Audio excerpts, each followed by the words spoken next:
जब कुंभ पर्व हो रहा था प्रयाग में, वहाँ पर हम लोगों की धर्म संसद लगी हुई थी। धर्म की विचार वहाँ पर आते थे, प्रश्न आते थे सनातन धर्मियों के, सब के बारे में वहाँ पर उपस्थित विद्वानों के द्वारा, धर्मांसदों के द्वारा चर्चा करके निर्णय किया जाता था।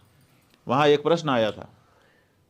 वो प्रश्न ये था कि कांग्रेस पार्टी के एक नेता हैं राहुल गांधी। राहुल गांधी ने संसद में खड़े होकर के ये वक्तव्य दिया, कोई बलात्कार का मुद्दा चल रहा था, वहाँ पे चर्चा हो रही होगी, तो बलात्कारी बाहर घूम रहे हैं और जिसके ऊपर बलात्कार हुआ है वो बेटिया घर के अंदर बंद रहने के लिए मजबूर है, ये वो कह रहे थे। तो ऐसी कोई घटना हुई होगी जिसके बारे में वो चर्चा कर रहे हैं, उसमें हमें कोई आपत्ति नहीं है।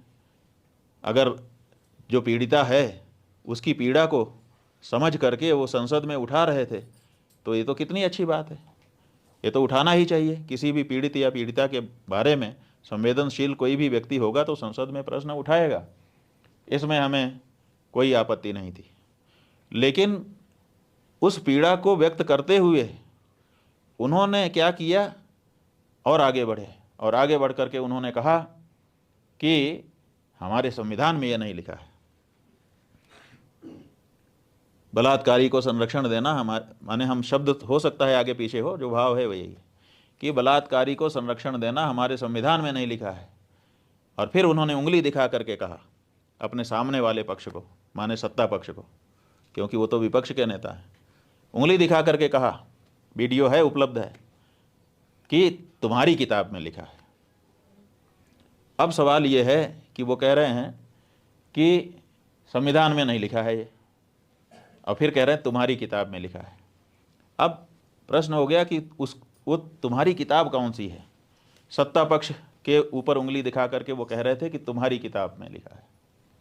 हम लोग सोचने लगे इतना सुन करके कि उनकी कौन सी किताब है जिसमें बलात्कार को संरक्षण लिखा है, लेकिन ज़्यादा देर तक हमको सोचने का अवसर नहीं मिला, क्योंकि उन्होंने खुद साफ कर दिया अगले वाक्य में, फिर उंगली दिखा करके उन्होंने कहा मनुस्मृति में लिखा है। अब सवाल यह है कि मनुस्मृति हम हिंदुओं का धर्म ग्रंथ है, हम मानते हैं और पूरा विश्व मानता है कि इस संसार में सबसे पहला संविधान अगर कोई बना तो वो मनुस्मृति बनी। तो मनुस्मृति तो सबसे पुराना विश्व का संविधान है, और उस संविधान से प्रेरणा लेकर के जाने कितने संविधान रचे गए हैं, और हम तो आज भी उसके अनुसार अपना जीवन चलाते हैं। मनुस्मृति की किसी बात से आप असहमत हो सकते हैं, हो सकता है कि आपको समझ में ना आ रहा हो सकता है परिस्थितियों का बदलाव होने के कारण आपको बात अलग लग रही हो। आप ये कह सकते हैं कि मनुस्मृति की ये बात हमको समझ में नहीं आती है, हम इसको नहीं मान पा रहे हैं, इसमें कोई बाधा नहीं है।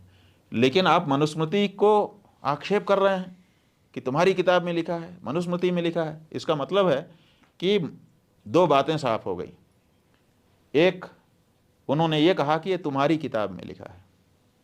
तुम्हारी किताब शब्द बताता है कि मनुस्मृति को राहुल गांधी अपनी किताब नहीं मानते। अगर वो हिंदू होते तो मनुस्मृति को अपनी किताब मानते। जो भी हिंदू हैं वो मनुस्मृति को अपनी किताब मानते हैं।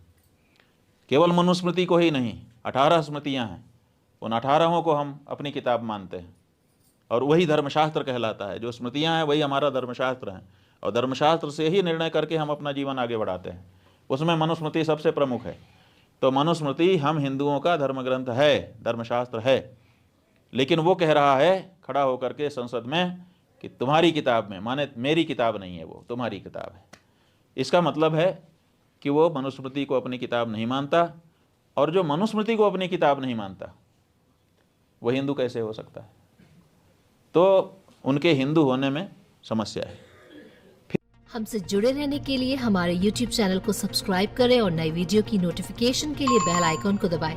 अगर आप ये वीडियो Facebook पर देख रहे हैं तो लाइक जरूर करें और ज्यादा से ज्यादा शेयर करें। इसी तरह के और भी अपडेट्स के लिए फॉलो करें हमारा Instagram पेज himachal.ke।